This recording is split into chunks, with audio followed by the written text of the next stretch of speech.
Bismillahirrahmanirrahim. Assalamualaikum warahmatullahi wabarakatuh.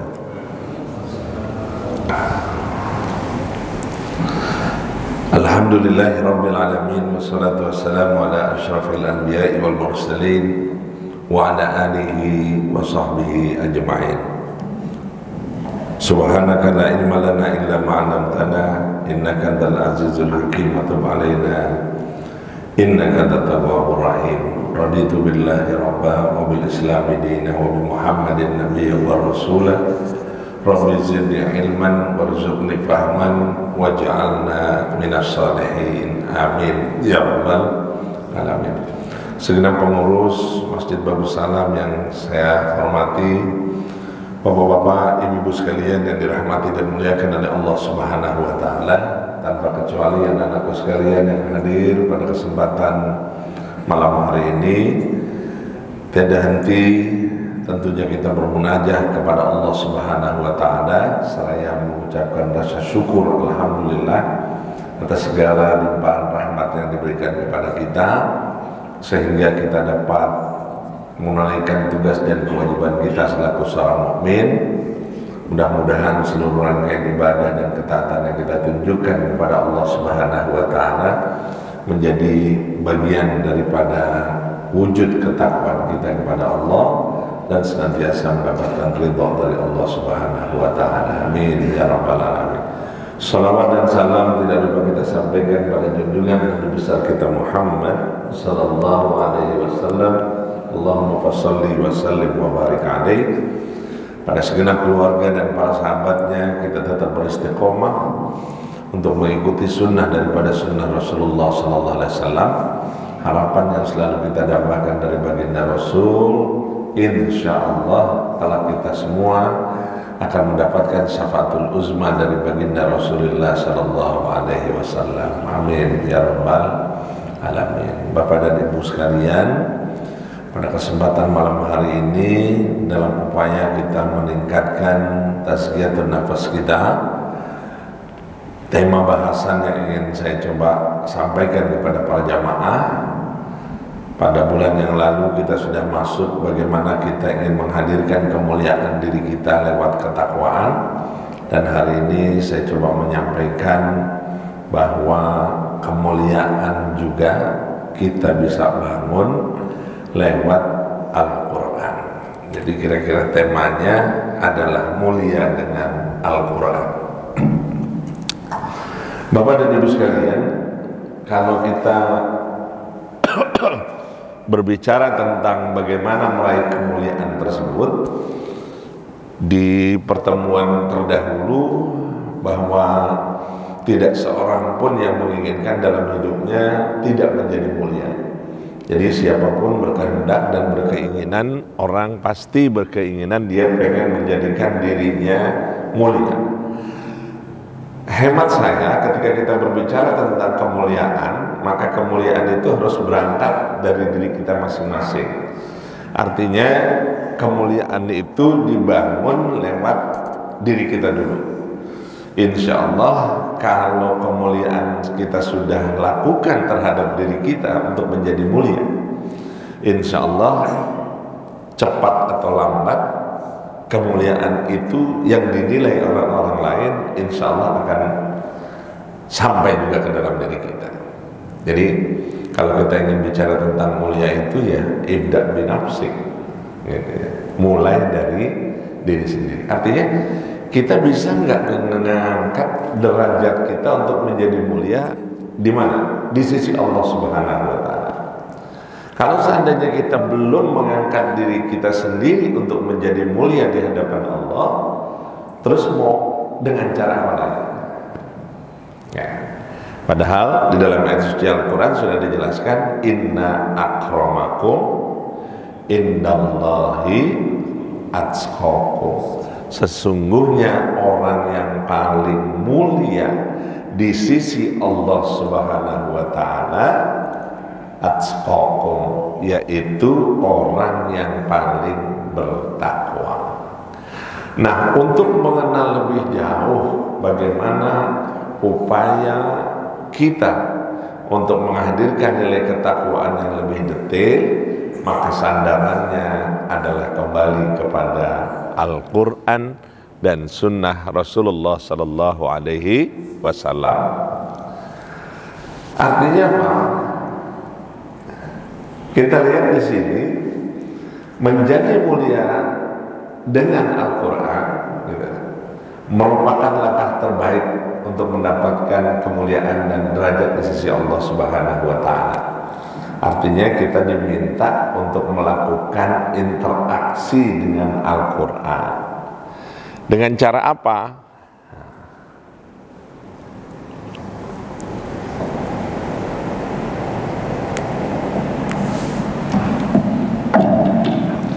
Ini aja deh Mas. Dengan cara apa kita untuk melakukan hal kemuliaan itu? Pertama, katanya bisa dengan membaca Al-Quran. Dua, dengan memahami Al-Quran. Tiga, dengan cara menghafal Al-Quran. Ketiga, bisa dengan cara mengamalkan Al-Quran. Pertanyaan saya untuk diri saya sendiri dan umumnya kita semua, kira-kira yang 4 ini udah masuk dalam kategori di dalam diri kita atau belum? 1, membaca Al-Quran. Udah belum? Alhamdulillah kalau sudah, senantiasa kita mewajibkan diri kita untuk senantiasa membaca ayat suci Al-Quran. Kemudian yang kedua, memahami Al-Quran. Udah belum?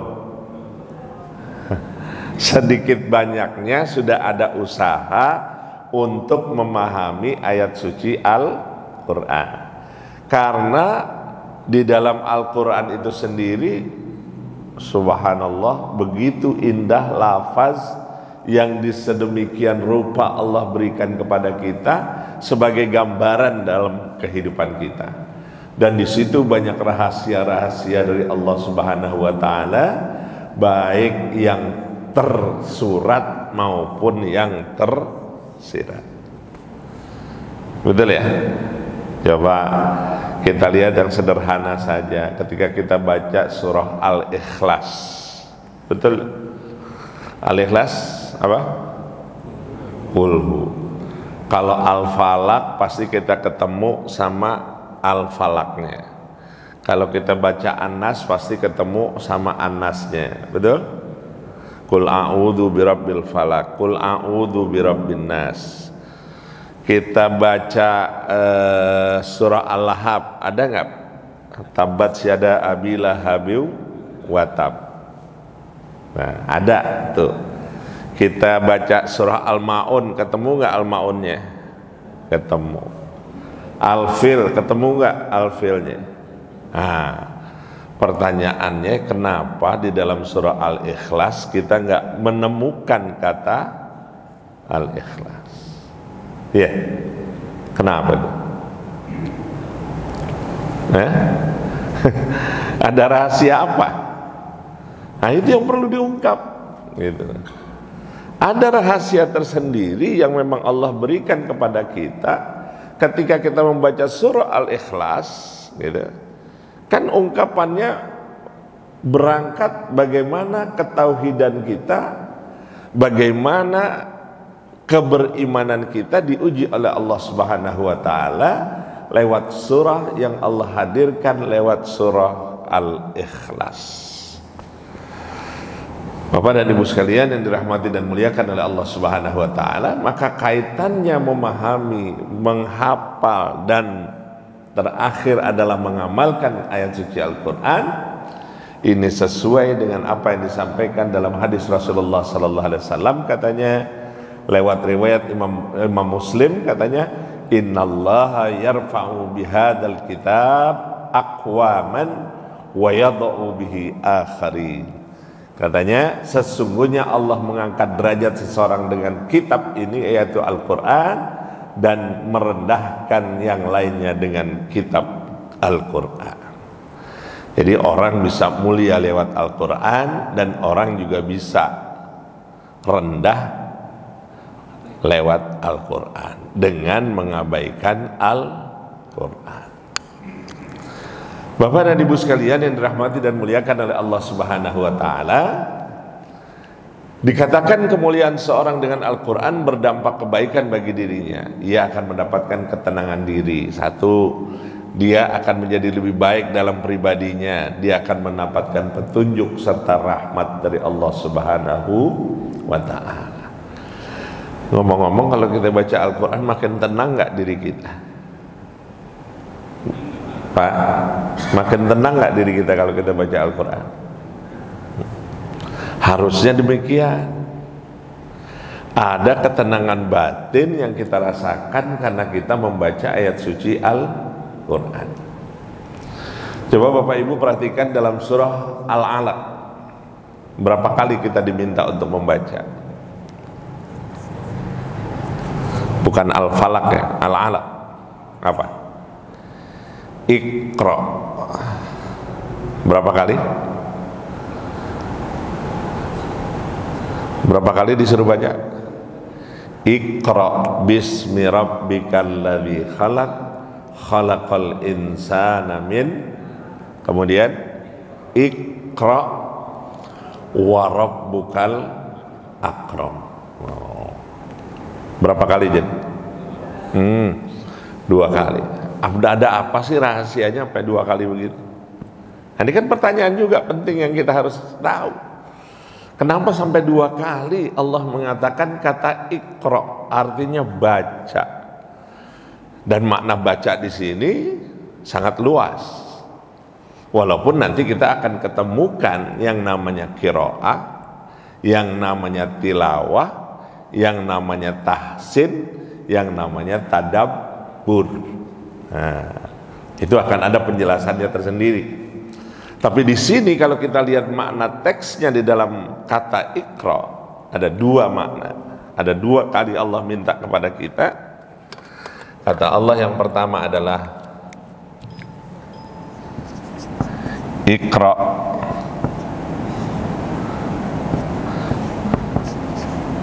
bismi rabbik. Bismi rabbikal ladzi khalaq. Yang kedua, Iqra wa rabbukal akram. Yang pertama kita diminta untuk membaca landasan dasarnya dengan asma Allah. Yang kedua kita diminta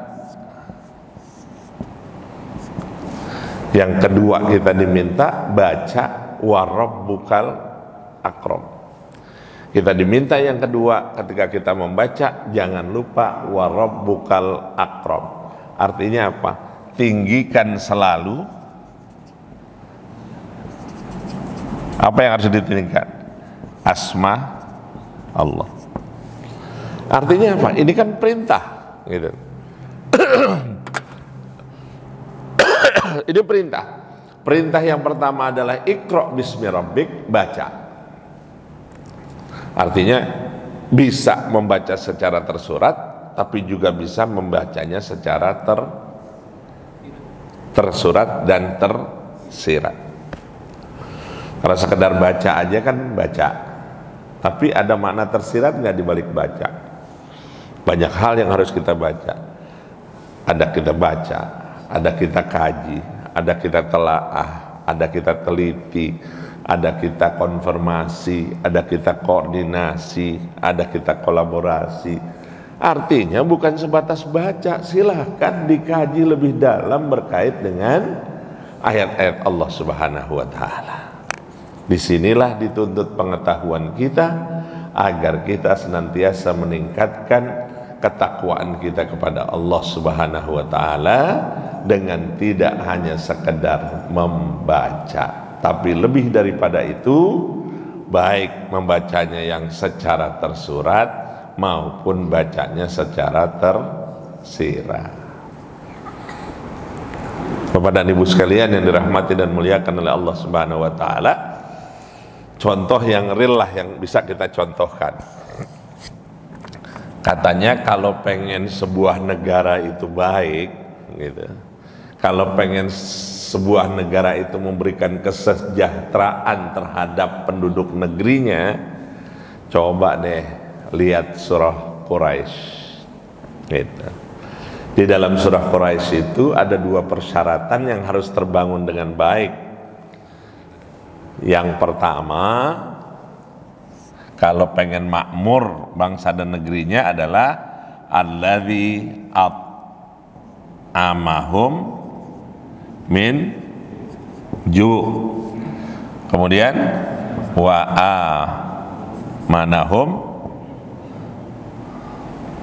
amanahum min khawf.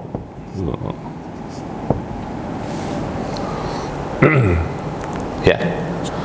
Nih kita kalau pengen memaknai lebih luar biasa lagi, katanya kalau negara dan negeri ini pengen makmur bangsa dan penduduknya, katanya coba perhatikan secara seksama. Yang pertama adalah alladzi at'amahum min ju'. Jadikan warga negaranya agar menjadi yang selalu apa? At'amahum min ju'. Jangan sampai kelaparan. Ya, jangan sampai kelaparan gitu. Karena urusan lapar urusan panjang. Betul ya? Urusan panjang apa enggak? Urusan lapar. Urusannya panjang, bisa nekat. Karena di dalam hadis Rasulullah sallallahu alaihi wasallam mengatakan kadal faqru ayyakuna kufran. Boleh jadi kadal faqru, perhatikan secara saksama bahwa kefakiran itu cenderung menghantarkan orang kepada kufur. Bahaya itu. Ya. Karena kefakiran itu kadang-kadang menyebabkan seseorang menjadi kufur. Ya, gampang tergoda. Kalau udah urusan perut, repot. Ya, kalau udah urusan perut repot. Maka katanya alladzi at'amahum min ju', jangan sampai lapar. Yang kedua, wa amanahum min khawf, ada rasa aman dan nyaman. Jadi kalau bangsa Indonesia ini adalah bangsa yang kalau diilustrasikan adalah bangsa yang gemah ripah loh jinawi, harusnya bangsanya lapar atau tidak lapar? Kekurangan makan atau enggak? Oh enggak. Dahsyat Indonesia itu sebenarnya dahsyat luar biasa. Ya, alladzi at'amahum min ju' wa amanahum min khawf. Yang lagi rame ini kan bagaimana gerakan yang dilakukan oleh Menteri Keuangan hari ini, Pak Purbaya, bla bla bla bla bla, banyak ya, sedang rame-ramenya mau bicaranya tentang WOS dan lain-lain sebagainya. Bahkan dia mengkritik bagaimana Freeport yang sedemikian rupa sekian tonnya kita hanya dapat kalau tidak salah cuma 3%. Jadi yang dibawa keluar jauh lebih banyak. Nah ini ngomong-ngomong di masjid jadi ngomong beginian. Tapi nggak apa-apa. Ini kita bicara tentang alladzi at'amahum min ju' wa amanahum min khauf. Agar masyarakatnya, warga negaranya jangan sampai ketakutan dengan kondisi real, tapi justru dia merasa aman dan nyaman. Maka kata sebelumnya falyabudu rabb hadzal bait, artinya kokohkan dulu mereka dengan keberimanan yang baik, selebihnya dengan keberimanan yang baik, maka hasilnya produknya dari pemerintah itu adalah menghadirkan agar masyarakatnya tidak lapar, agar masyarakatnya punya rasa aman dan nyaman. Bapak dan Ibu sekalian yang dirahmati dan muliakan oleh Allah Subhanahu wa taala.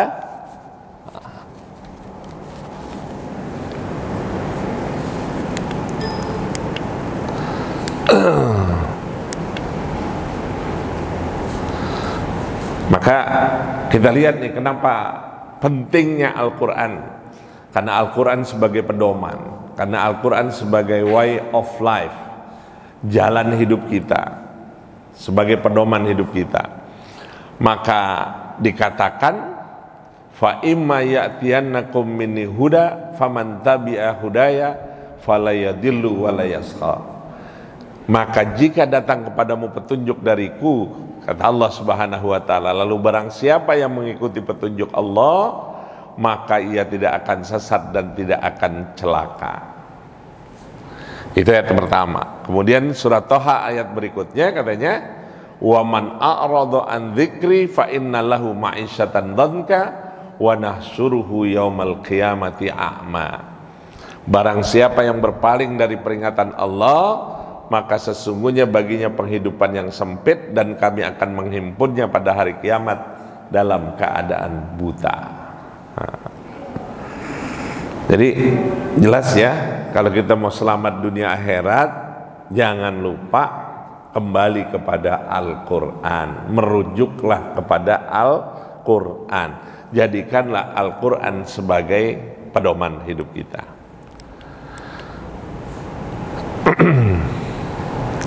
Kemudian Abdullah bin Abbas ketika menjelaskan dua ayat tersebut, katanya bahwa di dalam tafsir At-Tabari katanya bahwa Allah menjamin kepada siapa yang membaca Al-Quran dan mengikuti apa yang ada di dalamnya, bahwa dia tidak akan sesat di dunia dan tidak akan celaka di akhirat. Bagi mereka-mereka yang mau menjadikan Al-Quran sebagai pedoman hidup, menjadikan Al-Quran sebagai penguatan dalam kehidupannya.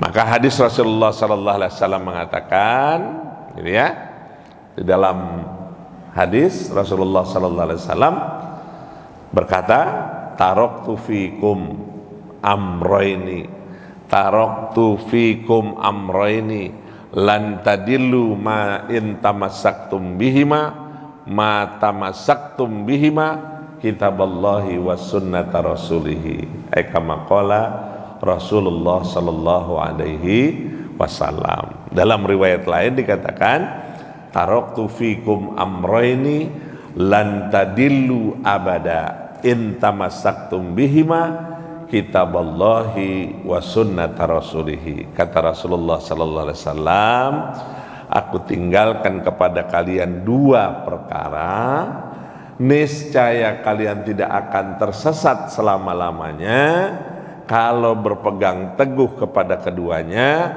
yaitu Al-Quran dan Sunnah Rasulullah Sallallahu Alaihi Wasallam. Jadi kuncinya kalau kita pengen selamat dunia akhirat, jangan lupa rujukan kita kembali kepada Al-Quran dan Sunnah Rasulullah Sallallahu Alaihi Wasallam. Insya Allah selamat. Apa sih yang menyebabkan kemuliaan itu dengan Al-Quran? Katanya satu, kalau kita merujuk dan senantiasa kembali kepada Al-Quran, yang pertama Allah akan mengangkat derajat seseorang. Ketaatan dan pemahaman terhadap Al-Quran akan menentukan kemuliaan seseorang di sisi Allah dan membawa keberkahan. Artinya insya Allah kalau kita merujuk kepada Al-Quran, kita akan diangkat derajatnya oleh Allah Subhanahu wa taala. Yang kedua, membawa ketenangan hati. Itu yang tadi kita bahas. Insya Allah kalau kita selalu baca Al-Quran, hati kita bakal tenang nggak? Tenang. Ala bidzikrillahi tatmainnul qulub. Hendaklah dengan banyak berzikir kepada Allah, hati akan menjadi tenang. Maka ada hadis juga yang mengatakan, yang mengingatkan kepada kita. Hadisnya berbunyi, Iqra'ul Qur'an, bacalah oleh kalian Al-Quran, fa innahu ya'ti yaumal qiyamah syafihan li ashabihi. Apa kata Rasul? Kata Rasul, bacalah olehmu Al-Quran, karena bagi siapa yang membaca Al-Quran, kelak Al-Quran datang pada hari kiamat, ya'ti yaumal qiyamah syafihan li ashabihi, Dia akan memberikan syafaat terhadap orang yang membaca Al-Quran.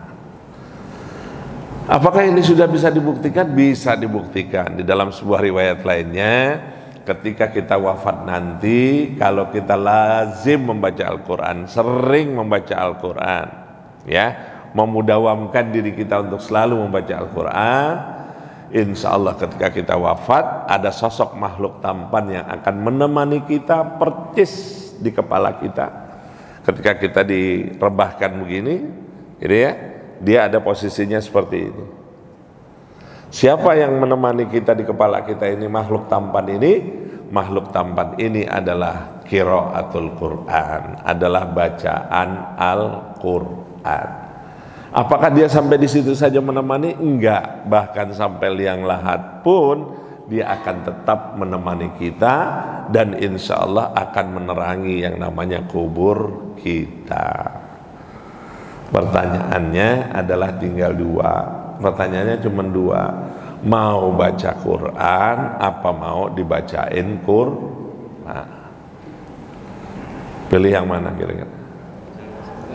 Alhamdulillah, yang dipilih yang nomor satu, pengen baca Quran, ya, sebelum dibacain Quran.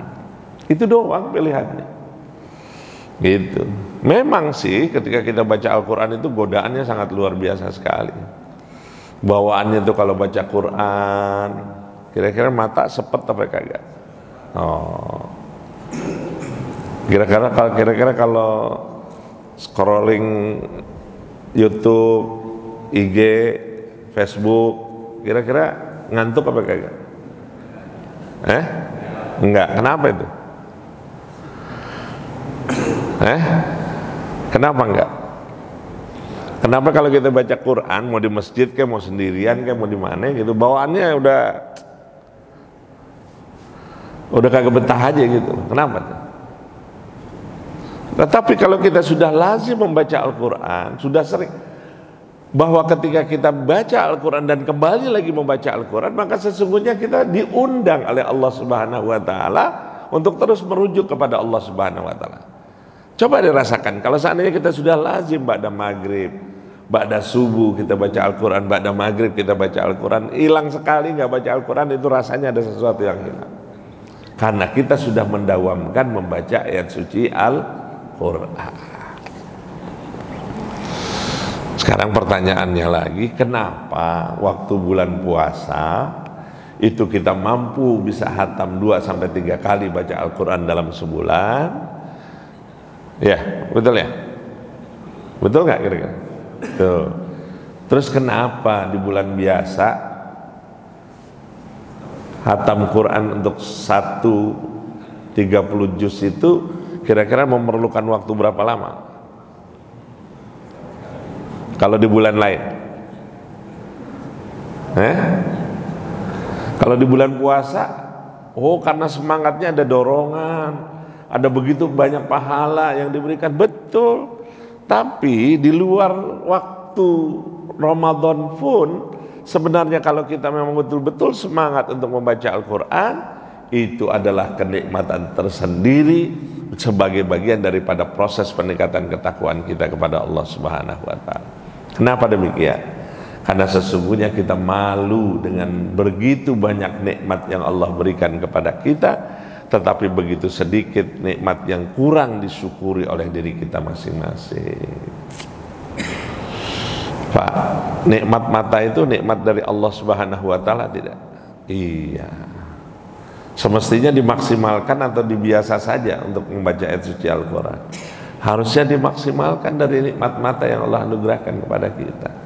Maka disitulah insya Allah kalau kita senantiasa membaca Al-Quran dengan baik, maka dia akan membawa ketenangan batin dan diri kita, karena kita selalu mendekatkan diri kepada Allah Subhanahu wa Ta'ala lewat baca Al-Quran.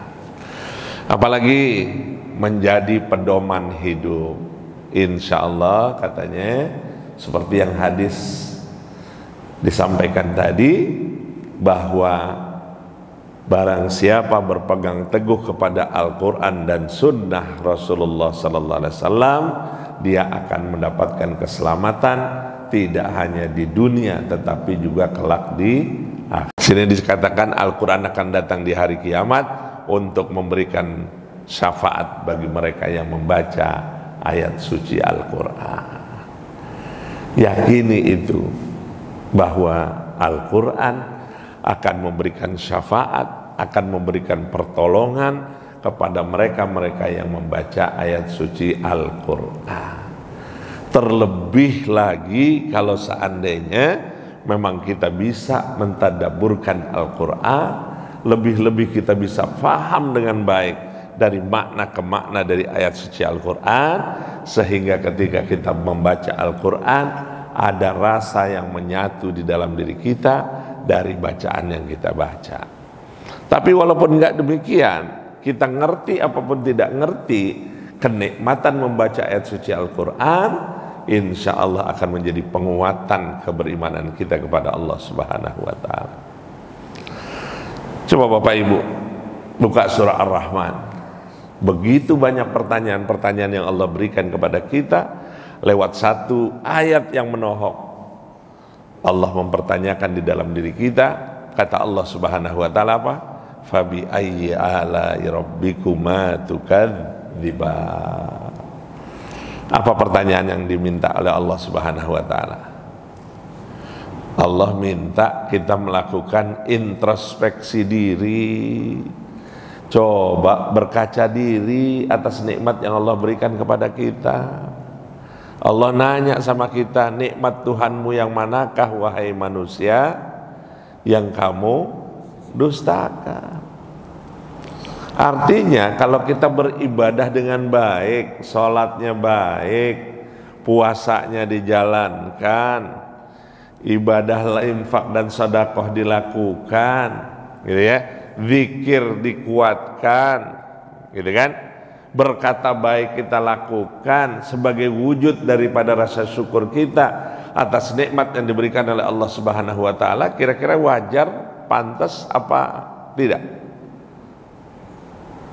Kira-kira pantas nggak kalau kita mensyukuri nikmat Allah kemudian kita tunjukkan dengan keseriusan beribadah kepada Allah Subhanahu wa Ta'ala? Pantas nggak? Pantas. Gitu. Kalau kita mengerti bahwa itu adalah kepatutan yang perlu kita lakukan sebagai wujud daripada rasa syukur kita kepada Allah Subhanahu wa Ta'ala, maka konsekuensi yang kita lakukan adalah memaksimalkan takarub kita kepada Allah Subhanahu wa Ta'ala, bukan minimalis, tapi yang diinginkan adalah maksimalis. Alladzi khalaqal mauta wal hayata liyabluwakum ayyukum ahsanu amala. Allah ingin mengingatkan kepada kita, siapakah di antara kita yang amalannya berkualitas. Ayyukum ahsanu amala. Bapak dan Ibu sekalian yang dirahmati dan muliakan oleh Allah Subhanahu wa Ta'ala, berikutnya bahwa Al-Quran insya Allah akan menghadirkan keberkahan di dalam hidup kita. Jadi kalau seandainya kita selalu membaca Al-Quran, mendawamkan Al-Quran, menjadikan Al-Quran sebagai pedoman hidup, insya Allah hidup kita menjadi berkah. Apalagi bagaimana menjadi mulia dengan Al-Quran? Gimana sih caranya supaya kita bisa mulia dengan Al-Quran? Pertama, membaca dan menghafal ayat suci Al-Quran. Suruh baca dan menghafal setiap hari adalah langkah awal yang baik untuk dan membuat imunitas. Artinya imunitasnya apa? Kita terproteksi dengan baik insya Allah kalau kita selalu membaca ayat suci Al-Quran.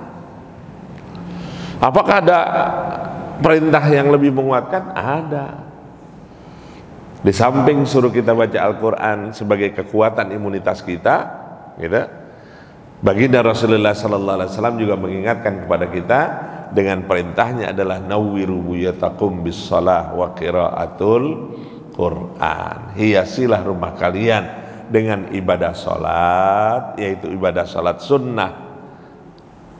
Wajibnya di masjid, sunnahnya di rumah. gitu ya.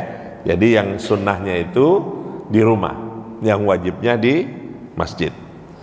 Nawwiru buyutakum bis-shalah, dan yang kedua adalah wa qiraatul Quran. Kita diminta untuk menghiasi rumah kita dengan senantiasa membaca ayat suci Al-Quran. Artinya kalau rumahnya mau adem, gitu ya, nggak selalu pakai AC, gitu ya, bisa bikin adem rumah kita dengan cara membaca ayat suci Al-Quran. Makin tenang nggak kalau rumahnya dibacain Quran? Insya Allah, udah pasti kalau rumahnya sering dibacain ayat suci Al-Quran. Kalau gitu saya setel murotal aja deh, boleh nggak setel murotal?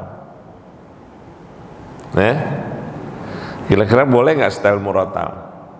Boleh, nggak ada yang larang.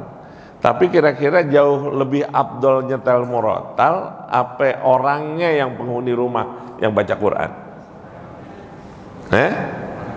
Ya orangnya. Jauh lebih cakep, jauh lebih utama orang yang penghuni rumah itu yang membaca Al-Quran dibanding nyetel murotal. Bukan berarti nggak boleh, silahkan. Tapi jauh lebih baik, tetapi jauh lebih utama, penghuni rumah itulah yang membaca ayat suci Al-Quran. Ya, kita udah kehilangan momen, Pak. Yang sering baca Quran siapa? Emaknya sama bapaknya. Anaknya kira-kira sering baca Quran nggak anaknya? Nah itu yang harus dia belajarkan. Jangan ibu bapaknya aja yang selalu baca Al-Quran. Anak kita pun diminta untuk selalu membaca Al-Quran. Dekatkanlah mereka dengan Al-Quran. Insya Allah lewat didikan Al-Quran akan memberikan ketenangan lahir dan batin, dan utamanya peningkatan sikap dan perilaku ditunjukkan lewat mengkaji dan menelaah Al-Quran. Ya. Jadi PR nih Pak, Ibu, buat kita semua berkait dengan membaca ayat suci Al-Quran. Kedua, memahami dan mengamalkan. Ketiga, mempelajari dan mengajarkan. Dan yang terakhir adalah mentadabburkan Al-Quran dalam kehidupan, dan insya Allah akan menyelamatkan kita tidak hanya di dunia tetapi juga kelak di akhirat. Bapak dan Ibu sekalian yang dirahmati dan muliakan oleh Allah Subhanahu wa taala, jadi sekali lagi, kalau kita mau mulia, maka kemuliaan kita insya Allah akan kita raih lewat Al-Quran. Jadikanlah Al-Quran sebagai pedoman hidup untuk diri kita, dan insya Allah lewat Al-Quran dan As-Sunnah akan menyelamatkan diri kita, keluarga kita, tidak hanya di dunia tapi juga kelak di akhirat. Wallahu a'lam bishawab. Mudah-mudahan Allah berikan taufik dan hidayahnya kepada kita untuk senantiasa selalu membaca Al-Quran, mengkaji dan menelaah Al-Quran, senantiasa berupaya semaksimal mungkin menjadikan Al-Quran sebagai pedoman hidup di dalam kehidupan kita, dan lewat membaca Al-Quran akan memberikan keselamatan kita tidak hanya di dunia tetapi juga kelak di akhirat. Allahumma rabbana zalamna anfusana wa illam taghfir lana wa tarhamna lanakunanna minal khasirin. Sallimna min afati dunya wa azabil akhirah. Allahumma arhamna bil Qur'an waj'alhu lana imama wa nura wa huda wa rahmah. Allahumma dzakirna minhu ma nasina wa alimna minhu ma jahilna birahmatika ya arhamar rahimin. Allahumma jal jam'ana hadza jam'an marhuma wa tafarruqana min ba'di tafarruqan ma'suma. Rabbana atina fid dunya hasanah wa fil akhirati hasanah wa qina adzabannar.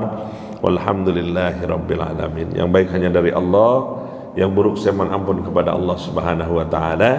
Kita tutup dengan kafaratul majlis. Subhanakallahumma bihamdika asyhadu an la ilaha illa anta astaghfiruka wa atubu ilaik. Wassalamualaikum warahmatullahi wabarakatuh.